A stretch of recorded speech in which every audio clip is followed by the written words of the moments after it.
Okay, let's carry on with our discussion of classifying certain types of societies by looking at chapter 17, which is about political structures. Now, last chapter in 16, we looked at economic aspects of societies and how people and cultures, groups of people, obtain the things that they need to survive. And that's basically what economy is. And we looked at a number of different strategies. We looked at, from the small scale,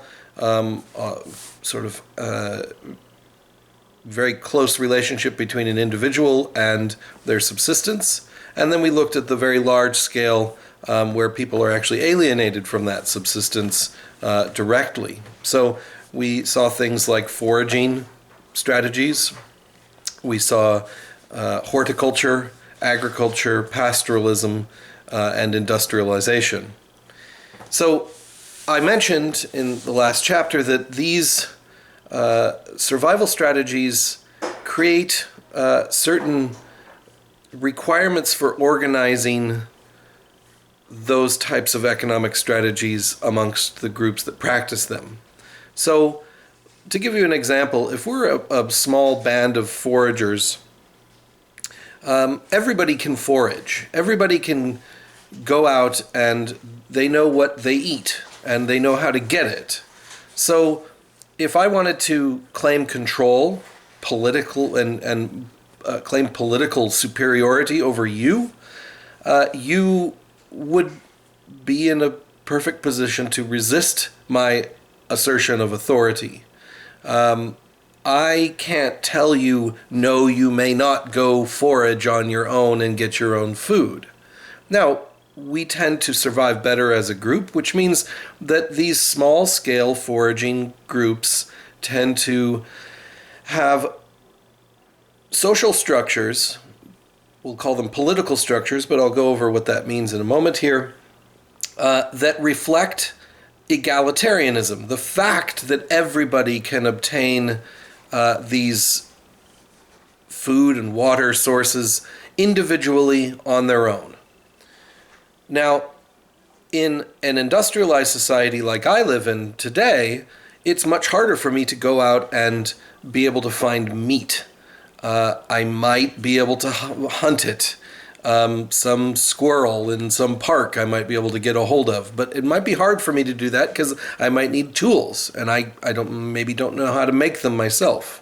It's far easier in our society, our industrialized society, to have division of labor, and that has people it's their jobs to raise animals, to slaughter them, to package them and to send them to grocery stores where other people will sell them and I will buy them. So you can see that requires a lot more organization and it's more complex. So the subsistence strategy that you have, the economic strategy that you have, creates a relationship between the survival and the political organization. Once again, this is the means of production has a relationship with the mode of production. Or, put another way, the infrastructure has a relationship to the structure. And so that's what we're going to talk about today, is less about the infrastructure, more about the structure itself. How do we organize our societies? And hopefully it will be clear that it has a lot to do with how you are surviving. So what are your strategies for survival, and how do you organize those practices so people can cooperate and work together as a group? So obviously, when we talk about politics, anthropology overlaps with some other disciplines. Political science, our political scientists are also interested in politics. But they tend to be focused on state-level societies, nation states, and things like election strategies, all these sorts of things, and they tend to be less focused on smaller-scale societies. And also, political scientists tend to be very narrowly focused on one political organization and how that operates. So, how America American politics function, or United Kingdom politics function, or Chinese politics function. But anthropologists are interested in political organization as a concept, and as such, they're more cross-cultural, comparative, and looking at the principles of organization and power structures as a regulation of amongst people in a community and their groups and those relationships that exist in there. So your book actually talks about this division and actually refers more to what Kotak, your author, calls socio-political. And so that's really the way anthropologists tend to look at this, is it's not just politics, it's about sociopolitics. So it's how all of these social principles are organized within a political structure. Is that egalitarian, where everybody's equal, more or less? Or is it hierarchical, where there's somebody at the top and somebody at the bottom?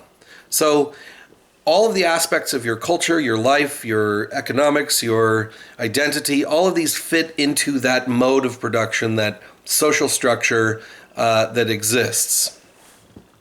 And these, of course, have been categorized. For instance, in the 1960s, a famous anthropologist, Elman Service, defined several different forms of political structures that reflect some of the categories we've already seen in terms of economics. And he called these bands, tribes, chiefdoms, and states. Although it must be said, these have been sort of tweaked and talked about for decades now, and some people claim that there is a complex chiefdoms and that the difference between tribes and chiefdoms may not be very great, or the difference between a chiefdom and a state may not be very great. Beside the point, we're going to use these terms. Your book talks about them. They're commonly used in anthropology, and they do, as you will see, reflect some of these economic strategies that we've seen before. So there are correlations between the organizational structure, the size of populations, and also the political structures that arise from them. So foragers tend to have a band organization as a socio-political type. Horticulturalists and pastoralists tend to have tribal societies. Agriculturalists tend to be chiefdoms or states, and industrialized communities tend to be state-level organizations. So let's look at these one by one. And I'll just ask you to look at the examples in the book because they're illustrative of these things. So foraging bands tend to have fewer distinctions between members of their group. They tend to be small numbers. Their population tends to be low, and their membership in the group is fluid and may change from year to year. So your participation in it is something that it is fluid. Yes.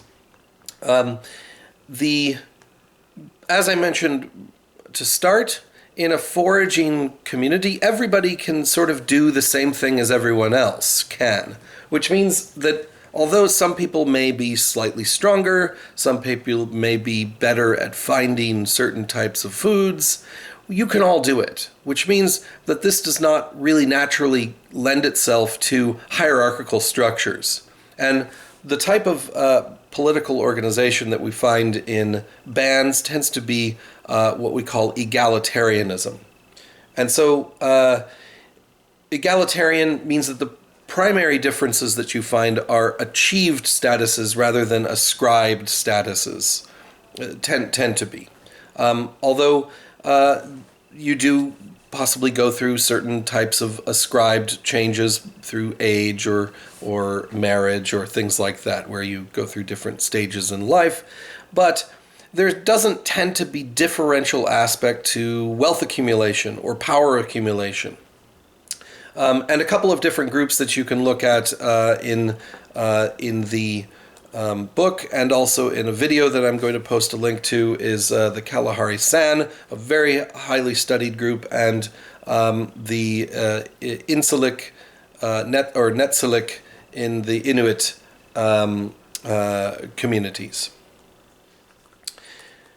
The next group we find are tribal cultivators, and so this tends to be, the tribal societies tend to be things like horticulturalists, and also often you get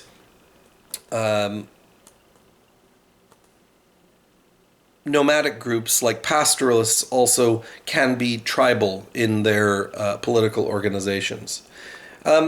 So like foragers that we saw in bands, tribal groups tend to be relatively egalitarian, but there is, you see more differentiation between genders in these groups.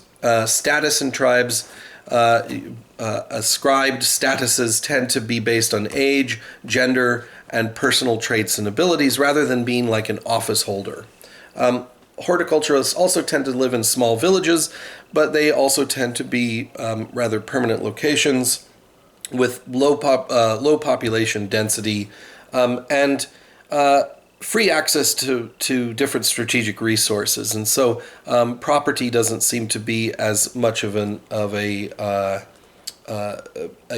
issue for these small-scale communities. You do get small-scale warfare, inter-village raiding amongst different tribal communities, and you do have some specialized political hierarchy or leadership in things like so-called village heads, or the big man concept, which is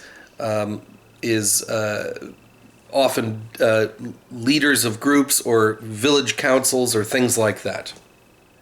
One important group that you can look at for tribal societies of horticulturalists are the very well-studied Yanomamo of Venezuela and Brazil, which your book talks about, and also there's several videos about the Yanomamo. In the Yanomamo of Venezuela and Brazil, there is a head man, but they have very limited authority. They can't force or coerce people to do things. They persuade or harangue people and try to influence people to do things, because their authority isn't absolute or particularly powerful. And so their position as that head man, as the big man of the village, they must lead in terms of example, things like being generous to try and sway people to your side, and be more generous than the rest of the tribe, which means you've got to work hard. You've got to cultivate more land than everyone else, which means that you can actually use the resources that you cultivate to influence other people. You can also try and establish a leadership over multiple communities by holding feasts for multiple villages as well.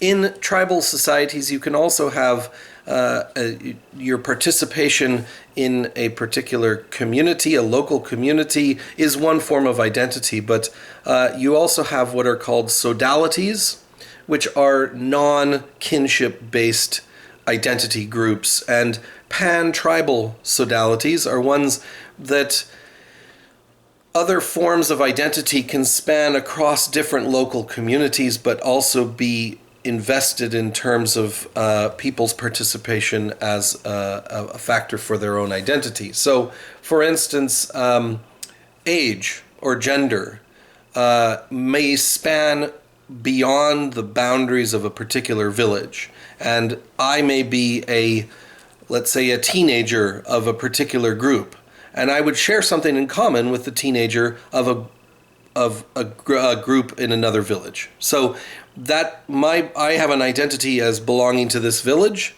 someone else has an identity belonging to this other village, but we share something in a pan-tribal sodality that we're both teenagers in this language family or in this larger group. This can actually mean that tribes, through some of these pan-tribal sodalities, actually create alliances amongst them because they share something, let's say language or gender.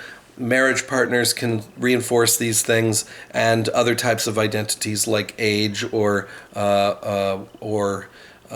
certain types of professions. And we also find tribal political structures in nomadic communities.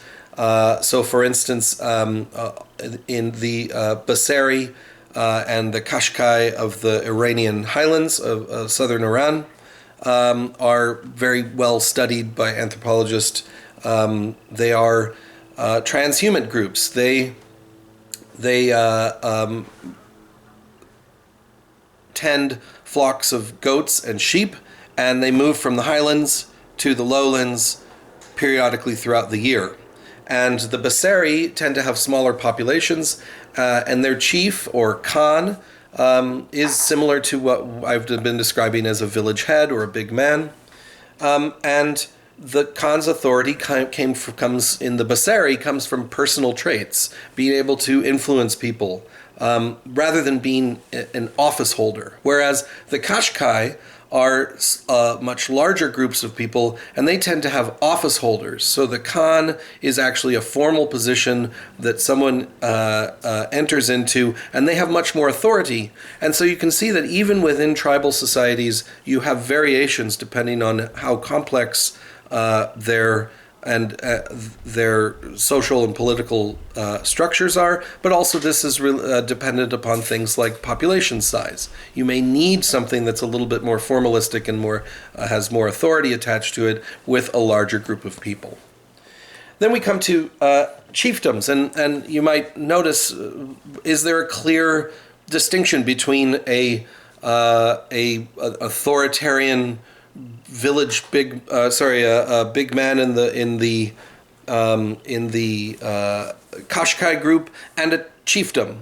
Well, no, and this is where some discussion of negotiating what an anthropologist might call a complex tribal society or a chiefdom or a complex chiefdom in a state. There's actually a continuum along these lines, and it's up to an anthropologist to make an argument for classifying a particular group of people as meeting particular requirements that we would call this terminology or another terminology. These are useful terms for us to help understand what we're looking at, but you shouldn't be too rigid in your application of whether something is a band, a tribe, a chiefdom, or a state, because there are blurry lines between them. So the next level of organization is what we call chiefdoms. And I've mentioned Robert Carneiro in earlier lectures, who talked about some of the earliest chiefdoms about 5,500 years ago in Mesopotamia, where or maybe even slightly earlier, Robert Carneiro defines these things as chiefdoms with categories that are sort of ideal types, that social relations that are based on kinship, marriage, descent, age, generation, and gender, unlike what we see later on in states, which are bringing non-relatives together to form a government. And so the person who is above you in authority isn't necessarily related to you in a state, but that tends to be the case in a chiefdom. And so there are clear distinctions and hierarchies in a chiefdom, but it tends to be kinship-based or marriage-based or descent or age-based.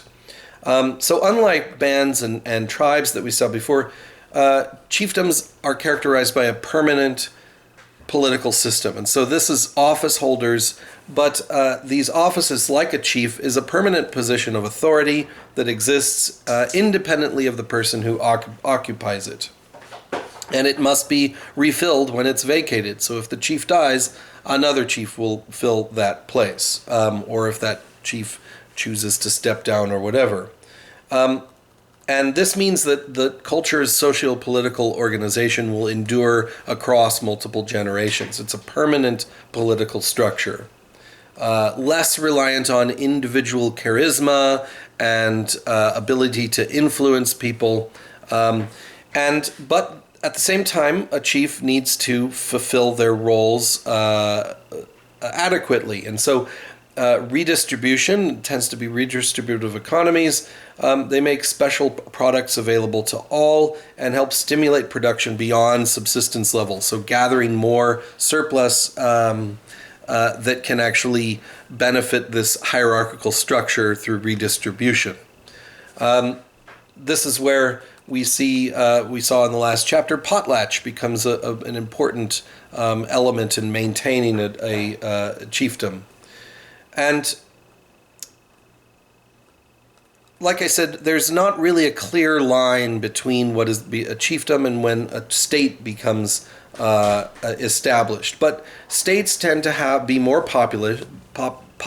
They have greater population than a chiefdom, typically. And they have specialized units designed to carry out particular tasks. Division of labor becomes very clear, and these systems are more or less embedded in the overall ruling system of state-level society. So you have things like population control, a clear judiciary, law enforcement, you've got taxation, and all of this is very standardized and formalized. Everyone knows their place in a state-level society. And it isn't necessarily kin-based, it's office-based. So who is the office holder? And you can be a charismatic leader, but that's not necessary or required to be in a particular office. As long as you are fulfilling the actions that are required for that office, that's adequate. So in state-level systems, states use administrative subdivisions, like things like provinces, districts, counties, townships, to control their populations. They can also they can have hierarchical structure, which then allows for more direct control over each of these subdivisions. And so the king doesn't have to go and visit each subdivision, each province, each neighborhood. You have a ranked and tiered society that is able to do that more directly through delegation. And also, states can assign differential rights to different status distinctions, such as being a citizen or a non-citizen, as a slave or a free person, as one particular profession or another. So they